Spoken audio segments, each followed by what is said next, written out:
ಶ್ರೀನಿವಾಸ್ ಪ್ರಸಾದ್ ಅವರು ಒಬ್ಬ ಸ್ವಾಭಿಮಾನಿ ಸಜ್ಜನ ರಾಜಕಾರಣಿ.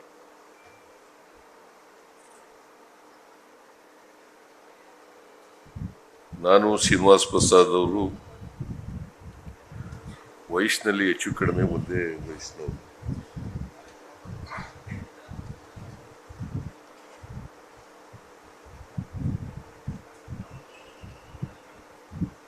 ಆದರೆ ಚುನಾವಣೆಗೆ ಅವರು ನನಗಿಂತ ಮುಂಚಿತವಾಗಿ ಚುನಾವಣಾ ರಾಜಕಾರಣಕ್ಕೆ ಪ್ರವೇಶ ಮಾಡಿದರು 1974ನೇ ಇಸ್ವಿ.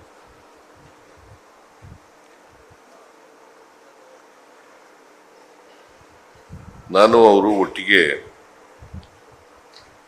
ಜನತಾ ಪಾರ್ಟಿನಲ್ಲಿದ್ದು, ಜನತಾ ಪಾರ್ಟಿ ಪ್ರಾರಂಭ ಆದಾಗ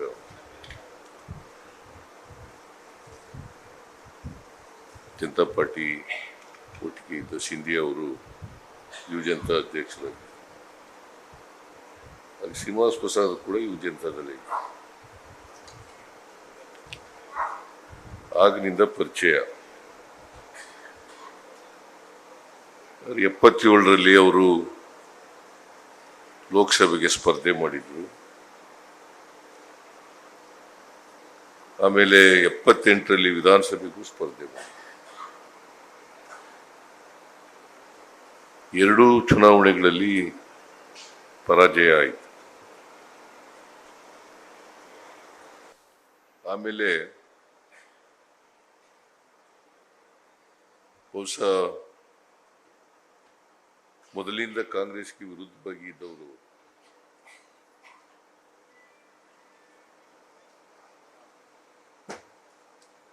ಕೆಲವು ಸ್ನೇಹಿತರ ಒತ್ತಾಸೆ ಮೇರೆಗೆ ಕಾಂಗ್ರೆಸ್ ಪಕ್ಷವನ್ನು ಸೇರಿದರು.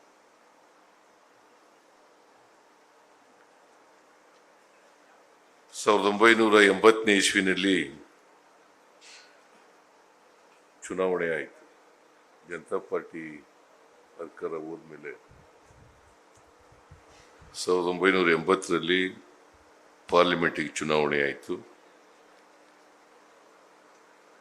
ಪಾರ್ಲಿಮೆಂಟ್ನಲ್ಲಿ ಗೆದ್ದರು.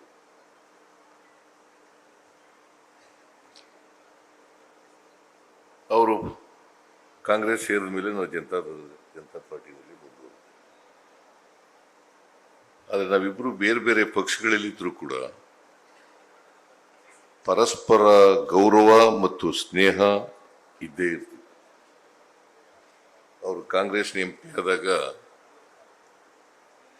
ನಾನು 2 ಬಾರಿ ಹೋಗಿದ್ದೀನಿ ಅವರ ಪಾರ್ಲಿಮೆಂಟ್ ಮೆಂಬರ್ ಆಗಿ.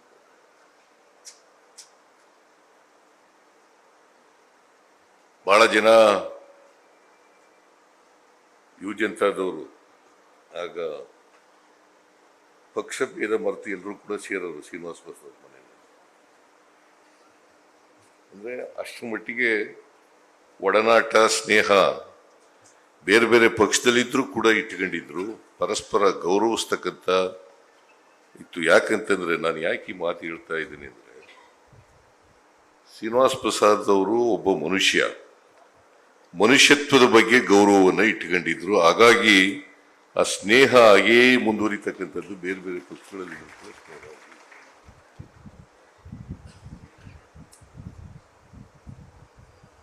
ಆಮೇಲೆ ಅವರು JDU ಪಕ್ಷದಲ್ಲಿ ಜಾರ್ಖಂಡ್ ಫಡ್ನವೀಸ್ ಜೊತೆ ಚೆನ್ನಾಗಿದ್ರು, JDU ಹೋದ್ರು. ಆಮೇಲೆ ವಾಜಪೇಯಿ ಅವ್ರ ಸರ್ಕಾರದಲ್ಲಿ ಮಂತ್ರಿ. ಅವರು ಏನೇ ಬೇರೆ ಪಕ್ಷದಲ್ಲಿ ಇದ್ರೂ ಕೂಡ ಬಾಬಾ ಸಾಹೇಬ್ ಅಂಬೇಡ್ಕರ್ ಅವರ ವಿಚಾರ ಇದೆಯಲ್ಲ, ಅದಕ್ಕೆ ಮಾರು ಹೋಗಿದ್ರು. ಅದಕ್ಕೆ ಪದ್ಧತಿ. ಸಂವಿಧಾನದ ಬಗ್ಗೆ ಅದು ಉಳಿಬೇಕು, ರಕ್ಷಣೆ ಆಗಬೇಕು ಅಂತಕ್ಕಂಥದ್ರಲ್ಲಿ ಬಹಳ ಅಪಾರವಾದಂಥ ನಂಬಿಕೆಯನ್ನು ಇಟ್ಕೊಂಡಿದ್ರು. ಈಗಾಗಲೇ ದ್ವಾರಕಾನಾಥ್ ಹೇಳಿದ್ರಲ್ಲ, ವೆಂಕಟಾಚಲಯ್ಯನವರ ಅಧ್ಯಕ್ಷತೆಯಲ್ಲಿ ರಿವ್ಯೂ ಕಮಿಟಿ ಆಗಿತ್ತು ಸಂವಿಧಾನ ಬಗ್ಗೆ. ಆಗ ಪತ್ರ ಬರೆದಿದ್ರು ಶ್ರೀನಿವಾಸ್ ಪ್ರಸಾದ್ ಅವರು. ಯಾವುದೇ ಕಾರಣಕ್ಕೆ ಸಾಮಾಜಿಕ ನ್ಯಾಯಕ್ಕೆ ಧಕ್ಕೆ ಆಗಬಾರದು. ಯಾಕೆಂದ್ರೆ ಸಂವಿಧಾನದಲ್ಲಿ ಅವಕಾಶಗಳಿಂದ ವಂಚಿತರಾಗಿರ್ತಕ್ಕಂಥ ಜನರಿಗೆ ಸಮಾನ ಅವಕಾಶಗಳನ್ನು ಕೊಡಬೇಕು. ಎಲ್ಲರಿಗೂ ಯಾವುದೇ ಜಾತಿ ಇರ್ಬೋದು, ಯಾವುದೇ ಧರ್ಮ ಅದನ್ನ ಕೊಡಬೇಕು ಅನ್ನೋದ್ರಲ್ಲಿ ಬಹಳ ನಂಬಿಕೆಯನ್ನು ಇಟ್ಕೊಂಡಿದ್ದವರು, ಬದ್ಧತೆಯನ್ನು ಇಟ್ಕೊಂಡಿದ್ದವರು. ಯಾವಾಗಲೂ ಕೂಡ ಸಾಮಾಜಿಕ ನ್ಯಾಯಕ್ಕೆ ಬದ್ಧರಾಗಿರ್ತೀವಿ. ಅದಕ್ಕೋಸ್ಕರನೇ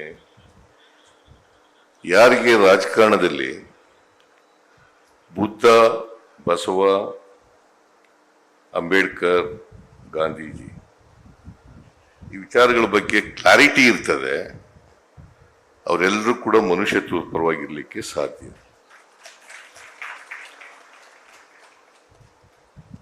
ಮನುಷ್ಯತ್ವ ಧರ್ಮದಿಂದ, ಜಾತಿಯಿಂದ ಬರ್ತಕ್ಕಂಥದ್ದಲ್ಲ.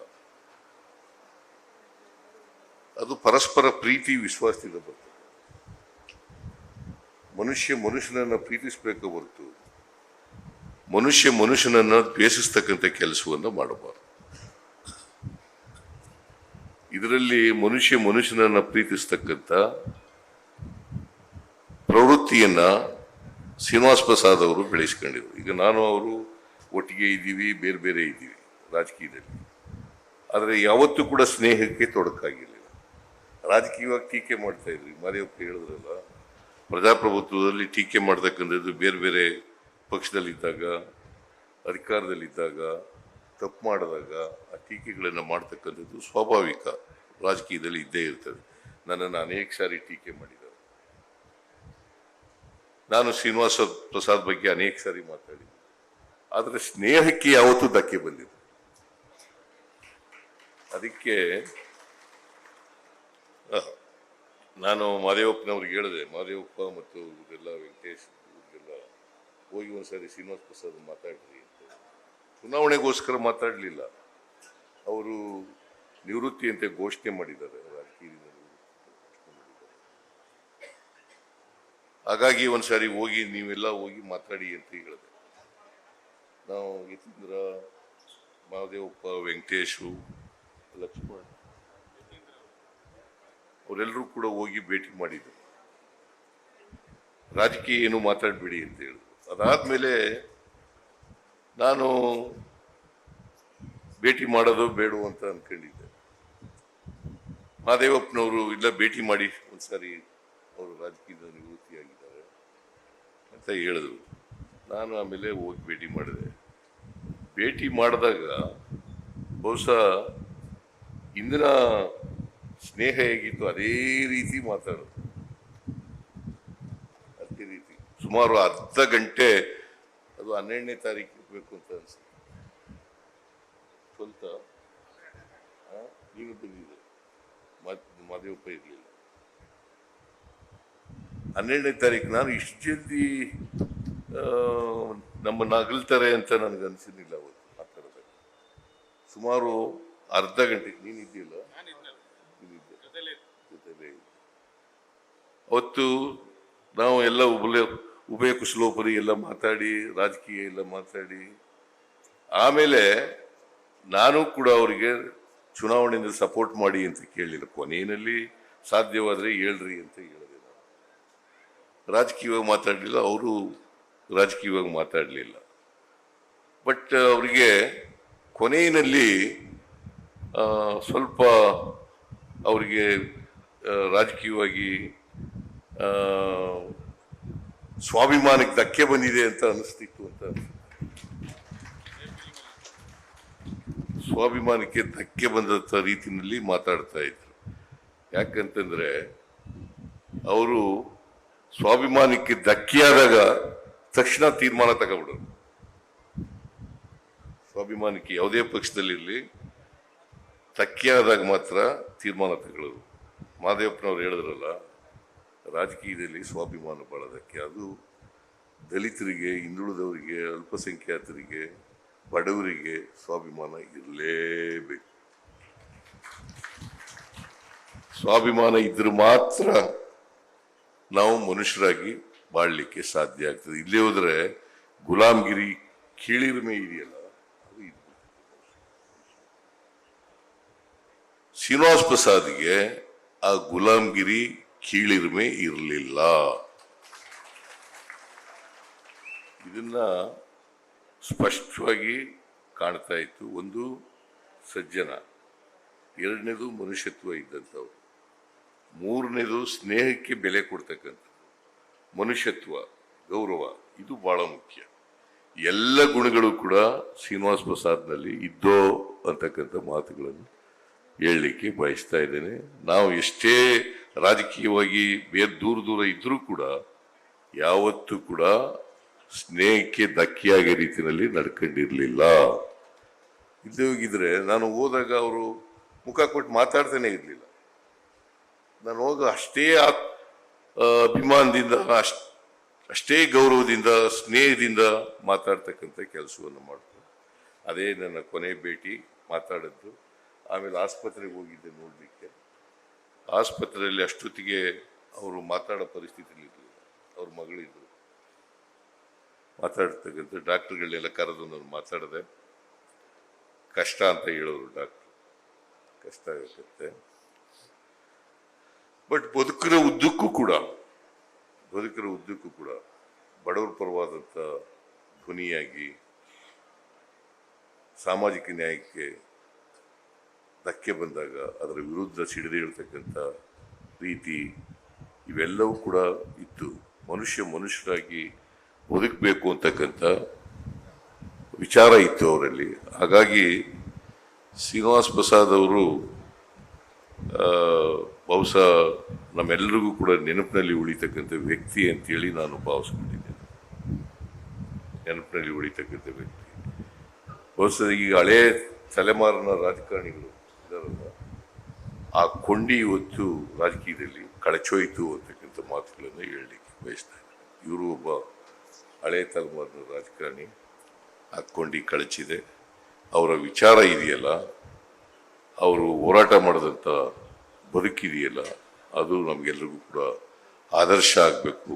ವಿಶೇಷವಾಗಿ ಯುವಕರಿಗೆ ಆದರ್ಶ. ಆ ಗುಣವನ್ನು ಪ್ರತಿಯೊಬ್ಬರು ಕೂಡ ಬೆಳೆಸ್ಕೋಬೇಕು ಅಂತ ಹೇಳಿ ನಾನು ಆದರಿಸ್ತೇನೆ. ಶ್ರೀನಿವಾಸ್ ಪ್ರಸಾದ್ ಅವರಿಗೆ ಗೌರವ ಸಲ್ಲಿಸೋದು ಅಂತಂದರೆ ಅವರು ಯಾವ ವಿಚಾರಗಳಿಗೆ ಬದ್ಧರಾಗಿ ಬದುಕು ಜೀವನ ಮಾಡೋದು, ಮತ್ತೆ ಅವರು ಜೀವನವನ್ನು ಸಾರ್ಥಕ ಮಾಡ್ಕೊಂಡಿದ್ರು. ಹುಟ್ಟು ಸಾವು ಮಧ್ಯೆ ಇದೆಯಲ್ಲ, ಸಮಯ ಇದೆಯಲ್ಲ, ನಾವು ಎಷ್ಟು ವರ್ಷ ಬದುಕ್ತೀವಿ ಅನ್ನೋದು ಬಹಳ ಮುಖ್ಯ ಅಲ್ಲ, ಎಷ್ಟು ಜನಪರವಾಗಿ ಬದುಕಿದ್ದು ಅನ್ನೋದು ಬಹಳ ಮುಖ್ಯ. ನಾವು ಜೀವನವನ್ನು ಸಾರ್ಥಕ ಮಾಡ್ಕೊಂಡಿದ್ದೀವೋ ಇಲ್ಲವೋ ಅಂತಕ್ಕಂಥದ್ದು ಬಹಳ ಮುಖ್ಯ. ಶ್ರೀನಿವಾಸ್ ಪ್ರಸಾದ್ ಅವರು ಅವರ ಜೀವನವನ್ನು ಸಾರ್ಥಕ ಮಾಡ್ಕೊಂಡಿದ್ರು ಅಂತಕ್ಕಂಥ, ಮತ್ತೆ ಅವರ ಶ್ರೀಮತಿಯವರವರ ಏನೇ ರಾಜಕೀಯವಾಗಿ ಸಾಧನೆ ಮಾಡಬೇಕಾದ್ರೂ ಕೂಡ ಅವರ ಶ್ರೀಮತಿಯವ್ರ ಅವರು ಪರವಾಗಿ ನಿಂತಿರ್ತಕ್ಕಂಥ ಗುಣ ಇದೆಯಲ್ಲ, ಅದು ಬಹಳ ಮುಖ್ಯ.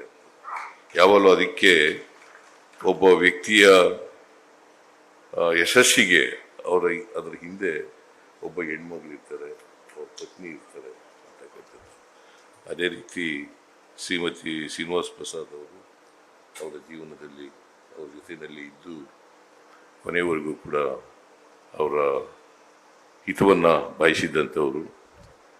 ಅವರು ಕೂಡ ಇವತ್ತು ಇದ್ದಾರೆ. ಅವರಿಗೆ ಮತ್ತು ಅವರ ಕುಟುಂಬ ವರ್ಗದ ಎಲ್ಲ ಸದಸ್ಯರಿಗೆ ಅವರ ಸಾವಿನ ದುಃಖವನ್ನು ಭರಿಸ್ತಕ್ಕಂಥ ಶಕ್ತಿ ಕೊಡಲಿ, ಶ್ರೀನಿವಾಸ್ ಪ್ರಸಾದ್ ಅವರ ಆತ್ಮಕ್ಕೆ ಚಿರಶಾಂತಿ ದೊರಕಲಿ ಅಂತೇಳಿ ದೇವರಲ್ಲಿ ಪ್ರಾರ್ಥನೆ ಮಾಡಿ ಇವತ್ತು ಈ ಕಾರ್ಯಕ್ರಮವನ್ನು ಏರ್ಪಾಡು ಮಾಡಿರ್ತಕ್ಕಂಥ ಎಲ್ಲ ಅವರ ಅಭಿಮಾನಿಗಳಿಗೆ ಮತ್ತು ನಿಮಗೆಲ್ಲ ನಮಸ್ಕಾರ ಮಾಡಿ ನನ್ನ ಮಾತುಗಳನ್ನು ಮುಗಿಸ್ತೇನೆ. ಜೈ ಭೀಮ್. ನ್ಯೂಸ್ ಫಸ್ಟ್, ನಿರ್ಭೀತಿಯಿಂದ ನಿಮ್ಮ ಪರವಾಗಿ.